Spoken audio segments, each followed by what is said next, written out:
जब इस वीडियो को शुरू करने से पहले हमारी और हमारी पूरी टीम की तरफ से भोजपुरी फिल्मों के सुपरस्टार रितेश पांडे को बहुत सारी बधाई। और यूँ तो आप सभी ने रितेश पांडे के एक से बढ़कर एक धमाके सॉन्ग सुने होंगे, चाहे गोरी तोहर चुनरी व लाल लाल रे, या फिर लहंगा लखनऊआ, या फिर हेलो कौन ब्लॉकबस्टर सॉन्ग। और लीजिए आप सभी के भी धमाका करने आ गए हैं रितेश पांडे के बेटे भी। जो नहीं समझे, रितेश पांडे का बेटा हुआ है, इसकी ऑफिशियल जानकारी भी रितेश पांडे ने खुद अपने इंस्टा आईडी से अपने फैंस के बीच दी और टैग कर लिखा कि आ गया हीरो। भोजपुरी इंडस्ट्री से भी तमाम स्टार्स रितेश पांडे को दे रहे हैं बहुत सारी बधाई। और कैसे लगा आप सभी को रितेश पांडे का ये छोटा सा हीरो, छोटा सा तोहफा, जो क्योंकि हीरो इसलिए क्योंकि जन्म होते ही इन छोटे हीरो को रितेश पांडे ने भोजपुरी इंडस्ट्री में लॉन्च कर दिया है। तो क्या कुछ कहना चाहते हैं इन छोटे हीरो के बारे में आप सभी?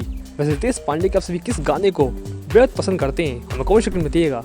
और आप सभी का क्या है रिएक्शन रितेश पांडे के फादर बनने पर? इस तरह के अमेजिंग वीडियो से मिलते हैं आप सभी को नेक्स्ट वीडियो में। फिलहाल के लिए धन्यवाद।